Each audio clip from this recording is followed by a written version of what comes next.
Hi Fam Bam, welcome back. It is Healthy Hump Day. Today I have 5 foods that you can eliminate right now to better your health and your energy levels. So I want to say hello to all of you that are new. I see a lot of you guys coming through. Thank you for joining the family and for being a part of this journey on how to create a life worth living, really leveraging that minimalism philosophy of identifying what adds value, choosing to keep the things that do, replace or remove the things that don't.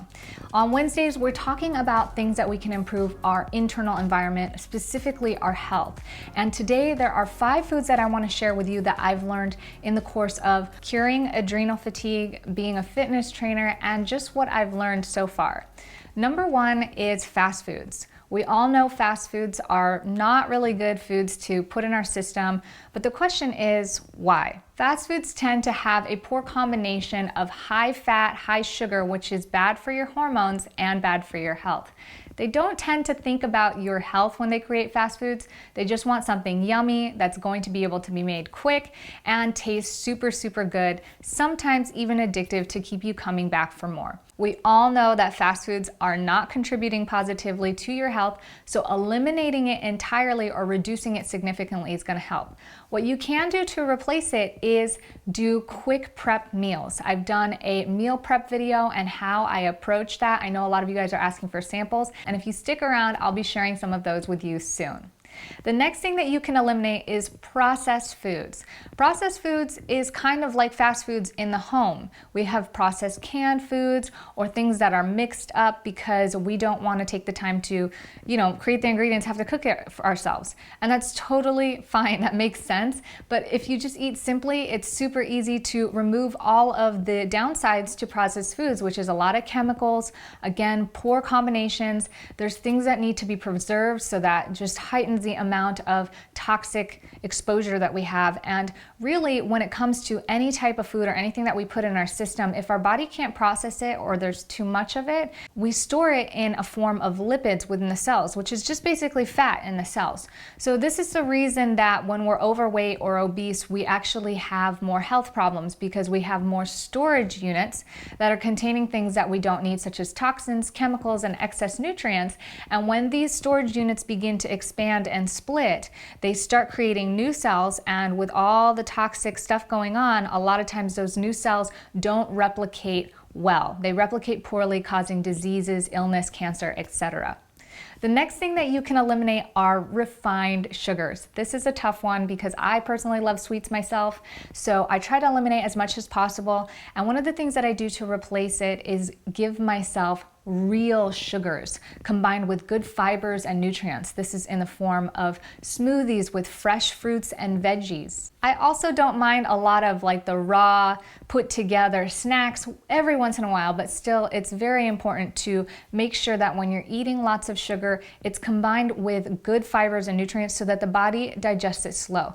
When we're peaking our blood sugars up and down like this all day by drinking sodas or fruit juices or eating lots of candies and snacks, that actually starts to mess with the hormones pretty good. And a lot of times simply eliminating the sugars can make you feel like you crash. It takes about 2 to 3 weeks to get over that crash, but your body is actually trying to keep itself energized with those sugars and causing those peaks and valleys, again, really screwing up the hormone system. Next food that you can reduce or eliminate are processed meats and red meats. Meats are something that when we would hunt for in the past, we would probably just consume the meat isolated.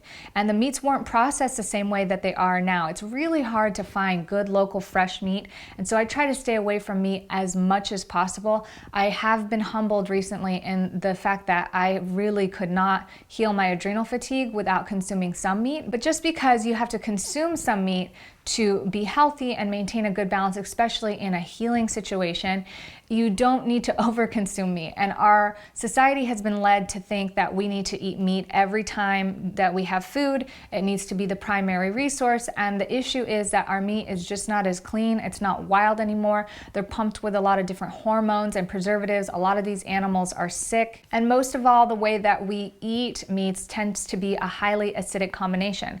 A lot of these things, like the fast food, processed food, foods, refined sugars, lots of meat, creates high acidity. Everything on this list creates pretty high acidic combinations. And when we talk about pH balance, I'm not even sure if I covered that topic, but if we've talked about pH balance, and if we haven't, I will.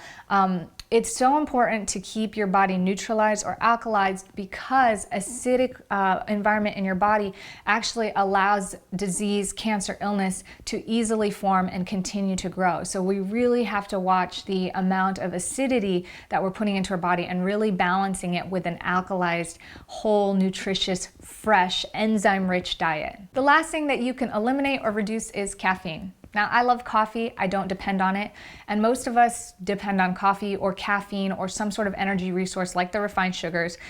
You'll notice that people who don't do caffeine have a tendency to do a lot of sugars, and that's because we're having a hard time keeping our body up.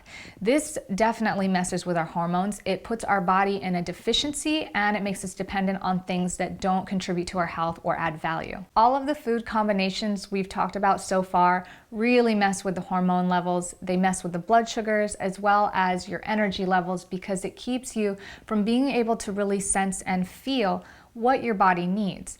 If you're feeling tired, your body doesn't necessarily need more caffeine or sugar. It needs to rest. And it's why I did the sleep video last week, because sleep is really the #1 most important thing.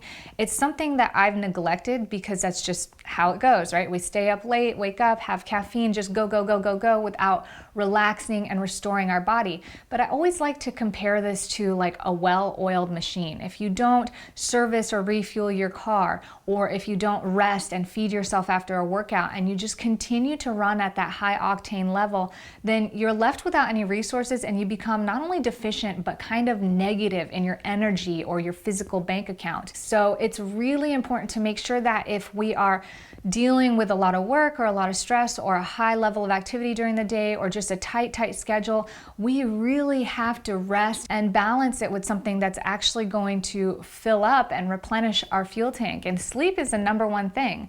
When you get sleep, your body gets to metabolize, it gets to heal, it gets to focus on the things that it needs to restart your day. Your hormones, digestive system, metabolism, it's all resetting, it's cleansing the body and just focusing on those areas that is holding you back. And so not only are you getting rest, you're actually restoring the body. And you'll notice that when you get more sleep, you're less inflamed. You tend to get better much quicker, and you tend to have more energy during the day. Now, I know some of you say, Marin, I've been getting tons of sleep and I'm really tired of having to get 9 to 10 hours a night. I promise you that if you set a bedtime for yourself, do the bedtime routine, you might feel like you're actually more tired when you get more sleep. And this is actually a sign of being overtired. Your body is starting to wake up and say, oh my gosh, sleep feels good. I need more. Let me make you tired so that you know that I need more. Listen to your body. Give yourself more sleep, the proper sleep, and do this for a certain amount of time or for a prolonged amount of time. I mean, it depends on how deficient you were in the first place, but if you keep it up, for me, I think it was a month, I needed about 10 to 12 hours of sleep, and then the next month it went down to 9 to 10, and then it went down to 7 to 8. And so now I know my baseline is 7 hours of sleep. If I'm only getting 5 or 6, I'm deficient again. So it doesn't mean that you can't stay awake once in a while because you want to hang out with friends or go watch a movie, but just make sure that you understand when you do stay awake past your bedtime, you need to spend 2 or 3 days recovering that lost sleep. You don't just sleep in the next morning or go to bed early the next day. You actually have to spend the next week recovering. So those are the 5 foods that I would eliminate or reduce dramatically right now to change my health and my energy levels positively. They don't add value, and I hope I've given you some ideas of what you could replace to add value. If you guys feel like there's other things that you've found that you eliminate or things that you could replace these 5 items with, let us know in the comments below, because we're all here to learn and we're all here to increase value in our entire life so that we can create a life worth living. Thank you so much for joining me here on Healthy Hump Day. I hope you guys enjoyed this video. Give it a thumbs up if you do. If you're not part of the family yet, just hit subscribe for more. We've got plenty coming to you, and I'll be back here to see you for Freedom Friday. Ciao for now.